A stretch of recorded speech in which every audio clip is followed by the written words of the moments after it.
আসসালামু আলাইকুম সবাইকে ওয়েলকাম করছি আমার ইউটিউব চ্যানেলে। সবার কি অবস্থা, কেমন আছেন? আই হোপ সবাই ভালো আছেন, সুস্থ আছেন।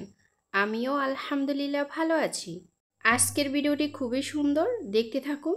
দেখতে দেখতে যদি ভালো লেগে যায় অবশ্যই সাবস্ক্রাইব করে আমার পাশে থেকে যাবেন। সকালবেলা ঘুম থেকে উঠি, বানিয়ে নিয়েছি চা। অনেক দিন পরেই এখানে দুধ চা তৈরি করেছি। এখন যেহেতু ঠান্ডা পড়ে, মাঝে মাঝে যেহেতু বৃষ্টি হয়, বৃষ্টি হলে কিন্তু খুবই ঠান্ডা লাগে। আর ওই সময়টাতে চা খেতে ভীষণ ভালো লাগে। আমি যখনই চা তৈরি করে নিই সেই সাথে কিন্তু বিস্কুট আমার থাকতেই হয়। আমার ভীষণ প্রিয় চা দিয়ে বিস্কিট দিয়ে খেতে। আসলে গরম আসার পর থেকে সচরাচর চা তৈরি করা হয় না, শীতকালে কিন্তু চাটা প্রচুর খেতাম। এই গাছটা হচ্ছে জামরুল গাছ, মাশাআল্লাহ এত সুন্দর করে ধরে আছে, ভীষণ ভালো লাগছে দেখতে। আসলে জামরুলগুলো না এরকমই ধরে, এত বেশি ধরে, থোকা থোকা ধরে, খেতে কিন্তু সত্যিই অসাধারণ। আর এই গরমকালে কিন্তু সবচেয়ে বেশি ভালো লাগে, বিশেষ করে লবণ মরিচ মেখে খেতে সত্যিই অসাধারণ। আমার বাড়ি যেহেতু গ্রামে, আমাদের বাড়িতে কিন্তু অনেক ধরনের ফল গাছ রয়েছে। আমি অনেক ভিডিওতেই শেয়ার করি। তো জামরুল গাছ থাকবে না সেটা কি আর হয়? এখনও জামরুলগুলো কিন্তু খুবই ছোট ছোট, বড় হয়নি। আর জামরুল গাছে জামরুল ফল কয়েকবার ধরে, শুধু একবার না। এই ফলটা গরমকালে যেহেতু আসে, এই ফলটা খেতেও ভীষণ মজা, যেমন চাহিদা তেমনি খেতেও অসাধারণ। এবার যে গাছটা দেখা যায়, এই গাছটা কিন্তু দেখে অনেকেই চিনতে পারবেন।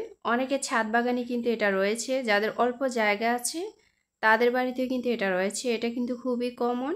এগুলা হচ্ছে সজনে ডাঁটা। সজনে ডাঁটা খেতে কিন্তু ভীষণ মজা, সবচেয়ে বেশি ভালো লাগে ডাল দিয়ে রান্না করলে। তো আমি এখান থেকে কিছু সজনে পেড়ে নিব। সজনেগুলো কিন্তু একটু মোটা মোটা হয়ে গেছে। আসলে যত কচি হয় তত খেতে ভীষণ ভালো লাগে। তো যেহেতু একটু বড় হয়ে গেছে, এখনও খেতে ভালো লাগে, কারণ বিচিগুলো কিন্তু এখনও শক্ত হয়নি। এই সজনে ডাঁটা কিন্তু আমাদের শরীরের জন্য অনেক উপকার। এর পাতাটাও কিন্তু ভীষণ ভালো লাগে, বিশেষ করে পাকোড়া তৈরি করতে সবচেয়ে বেশি ভালো লাগে। আমার যখন ইচ্ছে হয় আমি কিন্তু প্রায় সময় পাকোড়া তৈরি করে খেয়ে নিই, ভালো লাগে।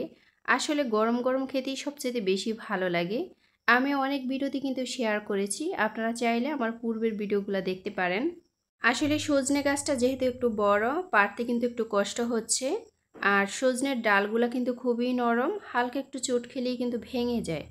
তো খুব আলতো করেই কিন্তু পেরে নিচ্ছি। এবার দেখতে পাচ্ছেন দুইটা আম।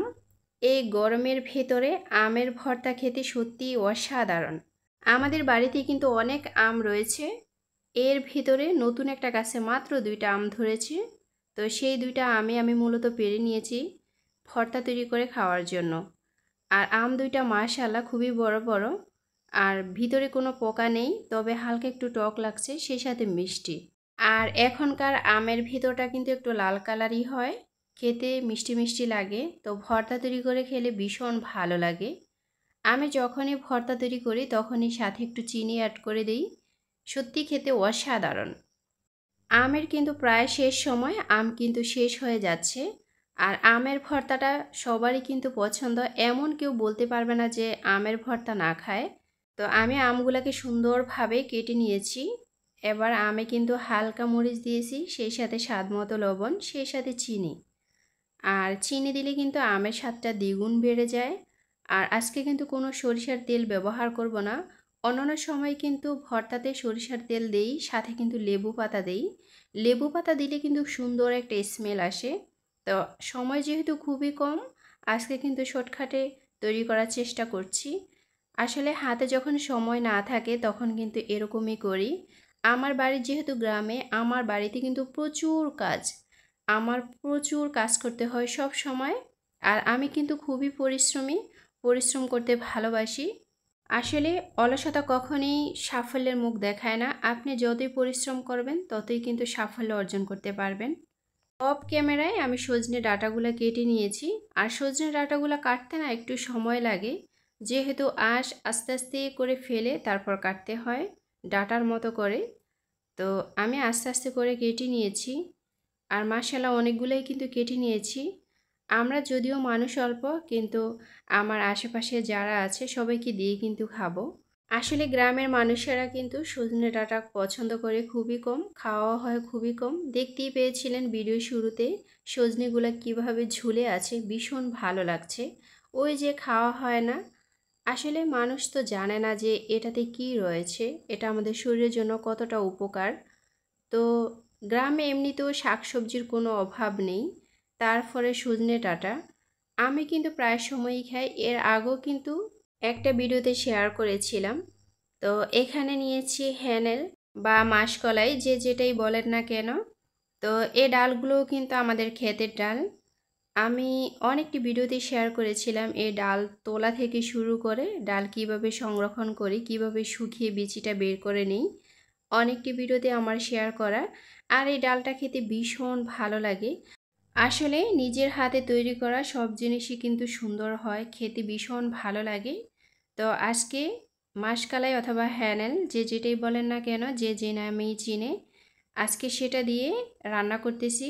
রান্না বসিয়ে চলে এসেছি অন্য একটা কাজে। দেখতেই পাচ্ছেন এখানে জালের বেড়া, ভিতরে কিন্তু অনেক জংলা রয়েছে, আবার সেই সাথে কিন্তু অনেক শাকও রয়েছে। এই জংলাগুলো কিন্তু আমি এখন ফেলে দিব। আসলে গ্রামের মেয়েদের কিন্তু সব কাজেরই অভিজ্ঞতা থাকে। আমার কিন্তু মাশাআল্লাহ প্রচুর কাজের অভিজ্ঞতা আছে, আলহামদুলিল্লাহ। এটা কিন্তু আমার অর্জন, আমি নিজেকে ছোট করব না কখনোই। কারণ আমি যেহেতু জানি প্রত্যেকটা কাজকে কিন্তু বড় করে দেখতে হয়। তো এই জংলাগুলো কিন্তু আমি এখন উপড়ে ফেলে দিব। এই জংলাগুলো পরিষ্কার করতে আমার অনেকটি সময় লেগে গেছে, যেহেতু অনেকটি জায়গা জুড়ে। এই জায়গাটা যেহেতু খালি পড়ে আছে, চিন্তা করলাম যে এখানে তো অন্য একটা কিছু রোপণ করা যায়। জায়গাটা খালি পড়ে থাকলে তো কোনো লাভ নেই, তাই না? আমি যেহেতু বাড়ি থেকে সব ধরনের সবজি খাই, আলহামদুলিল্লাহ, আমি অনেক ভিডিওতে শেয়ার করি। আমি কিন্তু নিজের হাতে অনেক গাছ রোপণ করি, আর গাছ রোপণ করতে আমার ভীষণ ভালো লাগে। বিশেষ করে সবজি গাছ আমার সবচেয়ে বেশি ভালো লাগে। এটা আমাকে সবচেয়ে বেশি আনন্দ দেয়। আমাদের বাড়িতে যত ধরনের সবজি গাছ রয়েছে আমি কিন্তু নিজের হাতে লাগিয়েছি। প্রত্যেকটা মেয়ে কিন্তু সংসারের উন্নতির জন্য অনেক চেষ্টা করে, আমি কিন্তু তার ব্যতিক্রম নয়। আমি চাইলেই কিন্তু বাজার থেকে কিনে এনে খেতে পারি। নিজের হাতে রোপণ করে খাওয়ার মজাটাই কিন্তু অন্যরকম, খুবই আনন্দ দেয় মনের ভিতরে। অনেকে ভাবে গ্রামের মেয়েরা একটু খ্যাত হয়, একটু অগোছালো থাকে।